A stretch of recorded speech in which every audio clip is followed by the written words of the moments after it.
Mga kaibigan, sabay nating balikan ang malagim na trahedya na nagpalubog sa syudad ng Ormoc. Ito ay bagyo na may dalang baha, ang Bagyong Uring.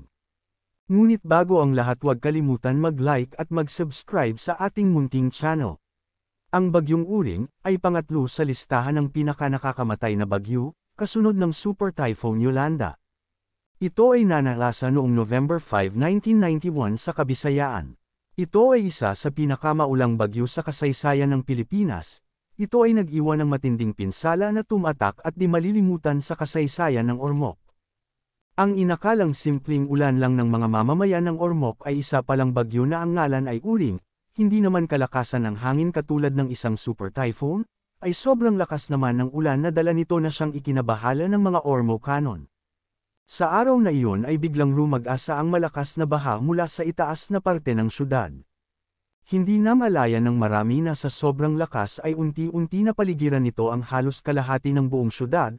Marami sa mga residente ang hindi naniniwala na magkakabaha ang syudad dahil sa lawak ng mga sapa nito. Maraming mga patotoo ang umiikot sa isip ng mga tao sa panahong yun bago pa mangyari ang bagyo. Na may nakakakita daw ng taong grasa sa isang barangay ng Ormoc na naglalakad at lumapit sa kabahayan at nanghingi ng tubig, pero hindi ito binigyan ng mga tao doon, bagkus pinapaalis ito dahil sa madumi nitong itsura. Dahil sa hindi umano pagbibigay ng inuming tubig ng isa sa mga residente, ang matanda ay nagsalita, at sinabi na bibigyan daw niya ng maraming tubig ang mga Ormocanon sa susunod na araw, sabay alis sa lugar, at ilang araw nga lang ay nangyari ang malagim na trahedya. At nag-iwan ito ng malakihang bilang ng patay na may kabuuang bilang na 8,000. Ito ay nagbuhos ng matitinding pag-ulan na aabot sa 580.5 na milimetro ng tubig ulan at nagtala ng mga matitinding pagbaha at pagguho ng lupa sa naturang syudad. Sa syudad ng Ormoc, ang bilang ng mga patay ay umabot sa higit kumulang 5,000 katao sa loob lamang ng syudad na ito. Sa labas ng syudad, ang bilang ng mga patay ay aabot sa 1,000 at ang bilang ng mga nawawala ay nasa mahigit 3,000. Marami ding taniman ang nasira, gusali at mga bilang ng bahay na nawasak at napinsala. Ang kabuuang halaga ng pinsala ay umabot sa mahigit 1.5 bilyon pesos. Naging palaisipan sa halos lahat ng mga residente ng syudad ang conspiracy na bumabalot sa trahedyang iyon. Totoo kaya na pinarusahan ng itaas ang Ormoc dahil sa hindi pagmamagandang loob ng mga taga roon? Mula sa panahong iyon ay umabot pa ng mahigit 10 taon bago pa tuluyang makarecover ang ekonomiya ng Ormoc, at maging isa sa pinakamaunlad na syudad sa rehiyon ng Leyte.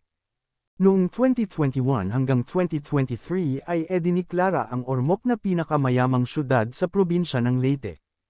Ayon sa ulat ng COA, umakyat ang asset ng Ormoc ng 9.37% o 7.47 bilyong peso nitong 2022 mula sa 6.83 bilyong peso noong 2021. Dinaig nito ang 5.71 billion pesos assets ng Calbayog City sa Samar, 5.28 billion pesos ng Baybay City sa Leyte, 4.72 billion pesos ng Tacloban City, 4.9 billion pesos ng Maasin City sa Southern Leyte, 3.03 billion pesos ng Borongan City sa Eastern Samar, at 2.021 bilyong peso ng Catbalogan City, sa Samar. Ikaw kaibigan, ano ang iyong opinyon sa kwentong ito?